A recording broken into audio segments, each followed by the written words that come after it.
Hey everybody, and welcome to the very first off-the-cuff episode of Retro Gamer Ranting. I'm your host, Twitch, or Twitch1981, as people on my IGN might know me, or even GameTrailers.com, where I've also blogged.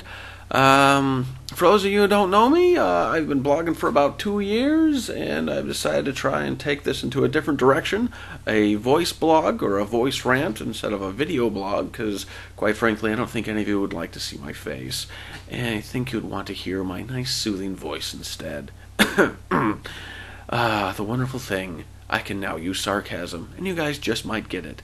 Can't type sarcasm half the time, not unless if you do the whole sarcasm afterwards, and then people are like, really? Did he just type sarcasm?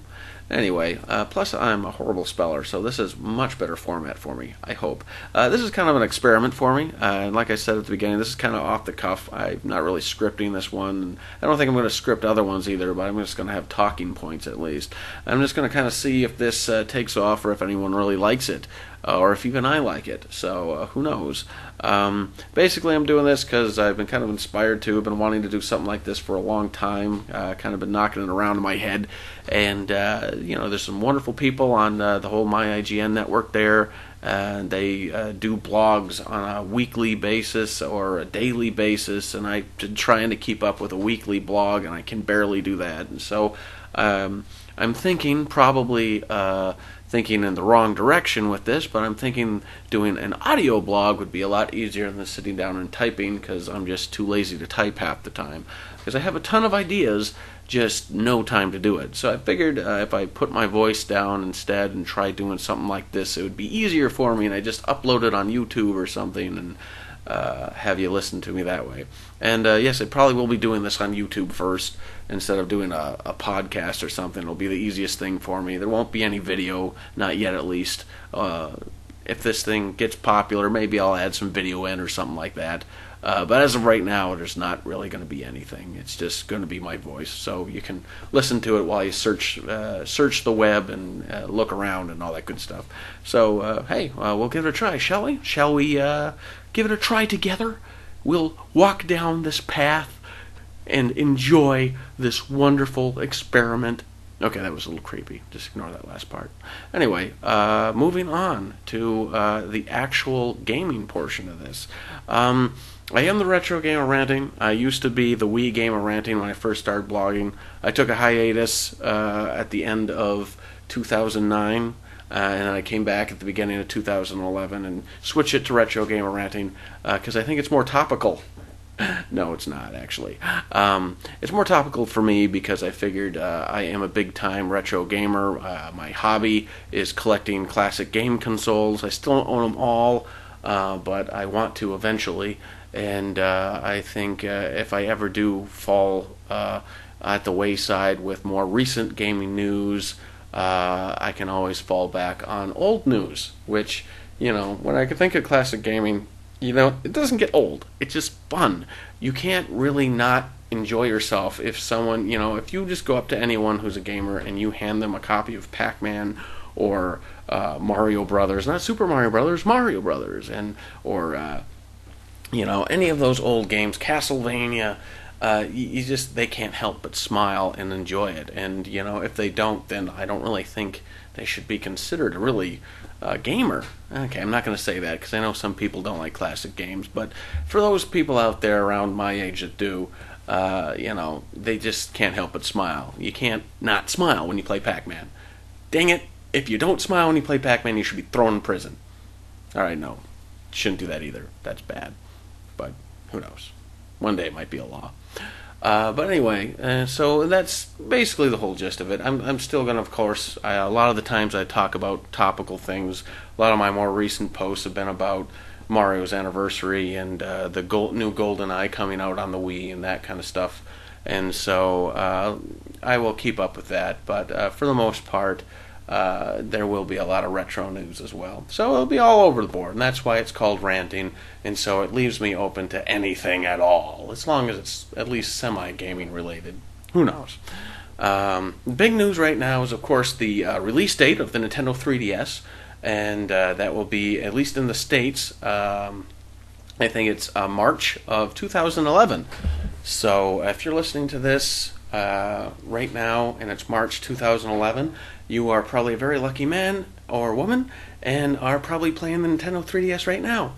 So good for you, and I hope it's fun, because it darn sure looks fun, and I wish I had a time machine right now. I really, really, really do.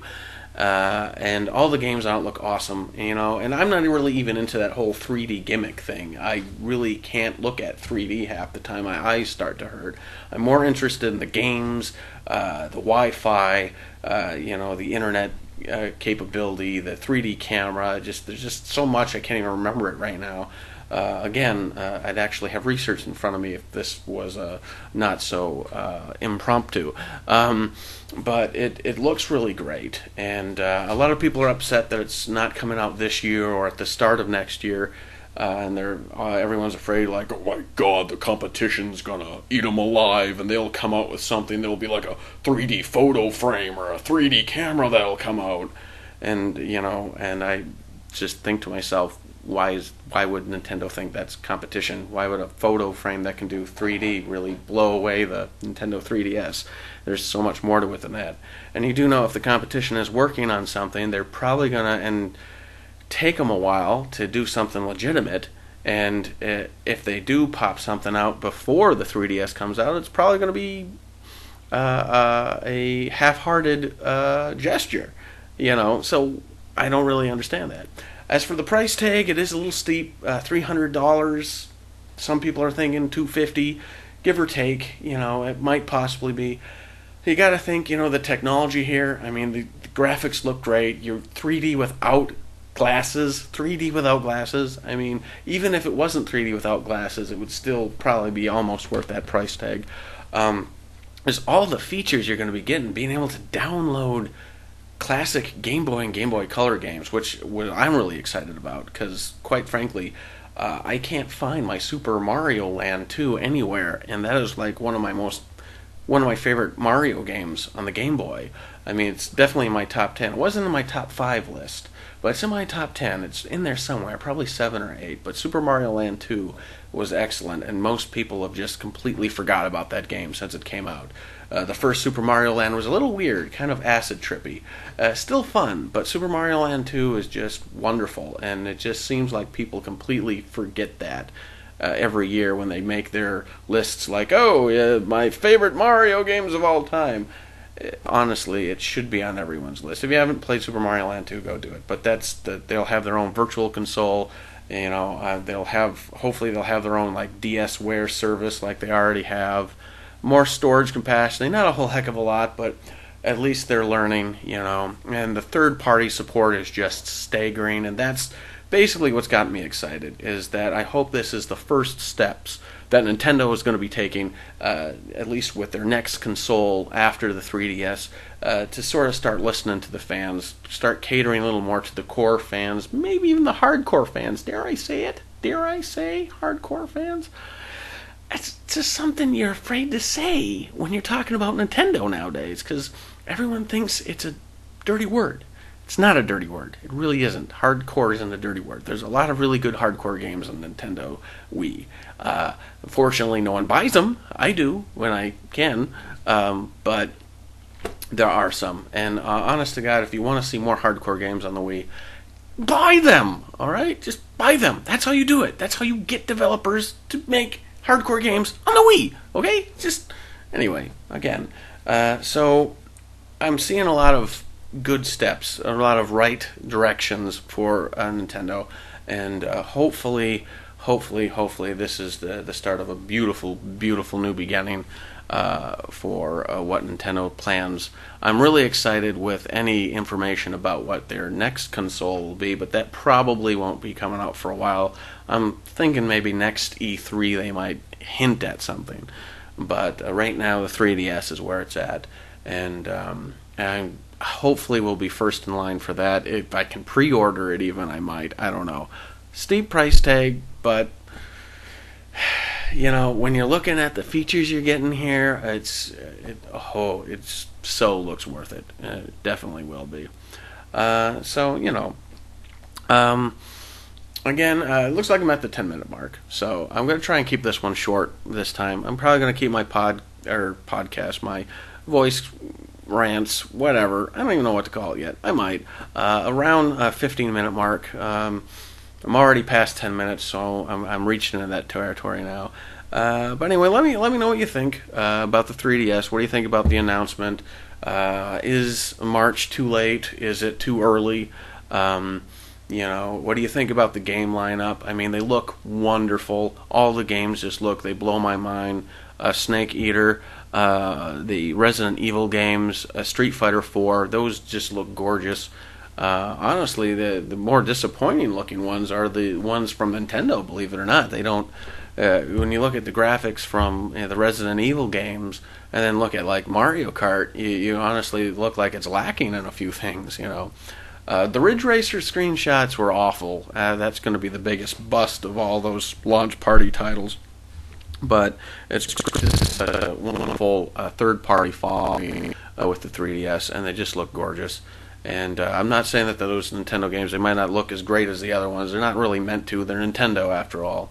But honestly, they're definitely going to be worth getting to as well, I'm sure. But just excitement beyond belief. I was kind of hoping they would throw in some third-party or first-party developer, or second-party developer would throw in some sort of first-person shooter on the 3DS. That'd look great. Even if they re-released like a Metroid Prime game or something, that'd be wonderful. But I don't know. That might not happen. That'd be great. I'd love to see that. A first-person shooter in 3D. Pretty fun. But who knows? We'll see. Something might still be announced between now and then. Plenty of time. So anyway, we're going to now get to the question of the week. I'm going to try and end these things with a question of the week to help prompt people to actually respond to put some comments underneath my little blog here or my YouTube channel, so I know that you're listening, because I want to care. I want to know if I should keep doing this or just stab it in the heart now and let it die like Dracula. Yay! Hey, that's my October reference. Got to get some Halloween in there. But hey, that's dating it too, I suppose. It's October. What if I don't post this until like January? No, I'll post it now. Anyway, again, off topic. Question of the week I'm trying to do. This week's question of the week, I already asked a few questions about the 3DS, but this one's more game related. What's the most shocking game you've ever played? Not like M. Night Shyamalan shocking, what a twist! More like shocking as in I'm appalled, I'm shocked, the gore, the horror, should I be offended? Kind of in honor of the whole Dead Rising 2 game that came out this recently, mostly because that one has a tendency to have a couple of oh my god moments. But what game out there sort of gave you a moment that let you sit back and go, did I just see that? Did they really program that into a game? So, as always, I want to hear back from you guys. Leave some comments about the 3DS, about the question of the week, or just what you think of this little voice blog. And I'll love to hear from you. And hopefully I'll be able to do a few more of these, or maybe, if anything, I'll just go back to typing if people don't like my voice. Of course, if you don't know what that intro was, that was The Adventures of Lolo on the NES at the beginning of this podcast. So hopefully you've all played that. If not, go do it. Until next time, gaming fans, please keep playing. This is Twitch.